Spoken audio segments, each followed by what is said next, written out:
So just to compliment Jerry on that, last year I had the opportunity with my colleague Giselle to travel to Sydney to do some work with global asset management for UBS. And earlier this year, several of my colleagues traveled to India to 2 cities to deliver a big rollout of a writing program for IBM. And as consultants, we take it quite seriously to know our audience. So it's part of our due diligence, really, to have conversations with the people that invite us to do the work and the participants and leaders that we'll be working with in these different countries to really get a feel for the population, what's important to them, figure out what cultural nuances shift, and make sure that we adjust so we are not U.S. people coming to work with international clients. And that is something that, that's just a responsibility on us so that we're in the classroom with these folks or we're in a coaching engagement with these folks, that we are more in tune with them. So that's something that we take quite seriously. And ultimately, when you do that, you have a better opportunity to meet the need. Yeah. Ellie, let me come back to you on this. So, Jerry says, look, at the core, that people share this common concern. Let's look at learning styles. You alluded to this when you talked about the guy who gave feedback, the way he liked to receive it. What insight can you give us about varying our approach for different learning styles when we really are in coaching mode? Yes, so that's a great question, and I think recognizing that when we're in coaching mode, just like Joe, you were saying about getting to know the person you're coaching, thinking about what kinds of both supports and challenges, because that's how people grow, they need both, we all need both, are most appropriate. And just to give you a quick thumbnail sketch around learning styles, many adults orient toward rules. So for them, what they need to know from you as their coach or their leader of some other support, of some other sort, is what are the rules, what are the right things that I need to do? And if I do them, I expect some kind of tangible reward.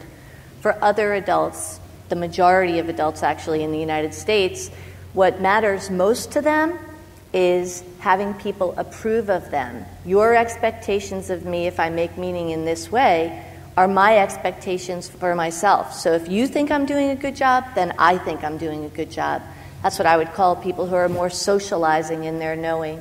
And for other adults, people who can spontaneously demonstrate those habits, the 7 habits that Stephen Covey talks about, owning one's work, engaging in conflict. What feels best to them is to engage in a very critical, thoughtful dialogue with their coach. What they want is they want to know what you think, but they're also going to tell you what they think.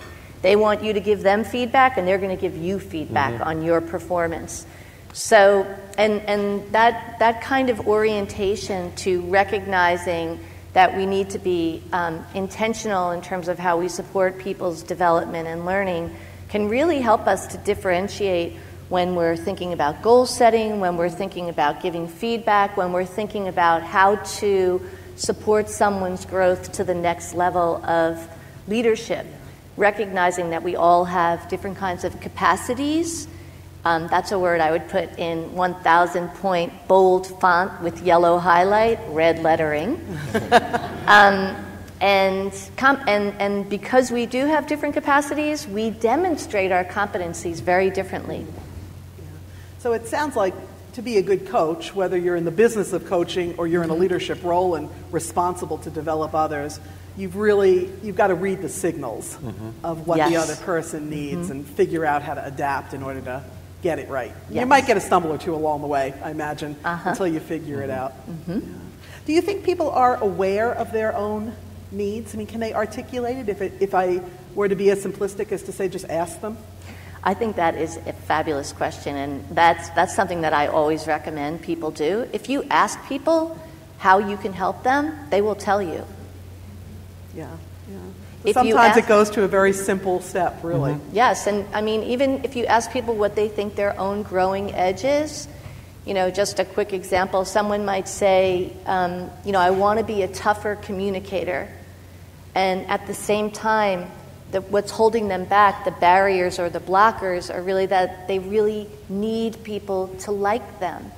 It's hard to do both, and so helping someone to move to be able to be a tougher communicator, if that's their improvement goal, is actually a shift in mindset as well. Right.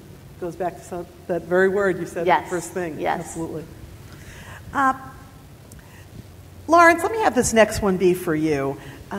If we were to put you in a room with some corporate executives this afternoon and say, go teach these guys how to make it stick, what are some of the elements you would draw on from your experience in sports? Well, the first thing, Lisa, I'd ask them is, are they hiring? I'm looking for a job. Wait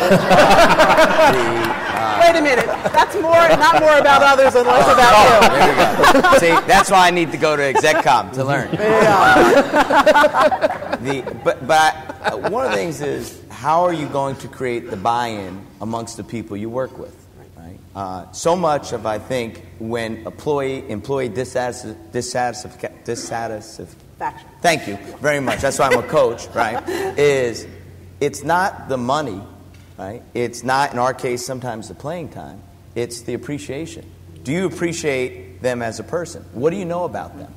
And when you talk about the simplistic levels of, hey, what motivates you? What makes you feel good about what you do?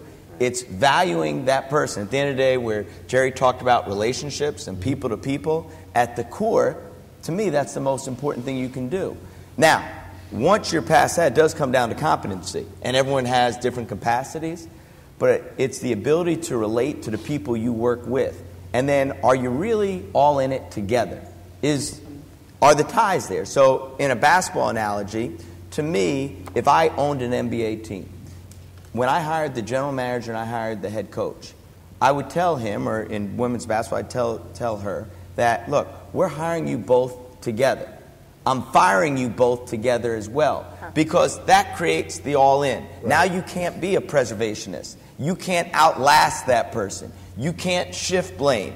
You literally have to be all in. Now, how's that work in the corporate world? I don't have the expertise to be able to translate it. But I know in basketball that model very much could, because what happens is it's not about whether it's your idea, or my idea. It's about what's best for the team, what's best for the company. And guess what? We got to make it work. And we may have some different personal differences. We may see things in totally different shades. But at the end of the day, if we're both going to be accountable and both our jobs are on the line, I guarantee you we're going to find a way to make it work, versus at the end of the day, when the rubber meets the road, no, it's his fault or her fault. So I think creating that buy-in, creating that personal relationship, I mean, do you really know about the people you work with? Do you know about their families? Do you know what they're going through? Do you know what's going on for me with the player off the court? Do you know their background? Do they come from a single parent? What was it like growing up? How do they respond to authority? What did the other coach, what problems did the other coaches have with that player? What did the teammates think about that player? So I think really immersing yourself into others, like that says, is vital, regardless whether it's basketball or whether it's the business world. So really, really know who you're working with, and if I'm hearing you correctly, have some equal amount of skin in the game if you're in a leadership role with some of your colleagues. Without a doubt. And I think, to me, a lot of what I've read over the last probably 10, 15 years has all been centered on servant leadership. Mm-hmm. And I think it comes down to, probably in the 60s and 70s, it was more command and you do. And there's been a huge shift in leadership styles, at least, in the basketball world. Yeah. And so I think you have to model it, and you have to lead from the back. Yeah. Well, I can tell you that shift has happened in corporate America as well, and there are a lot of people who are working very hard to try to change it back to what it was, right? They haven't quite accepted that.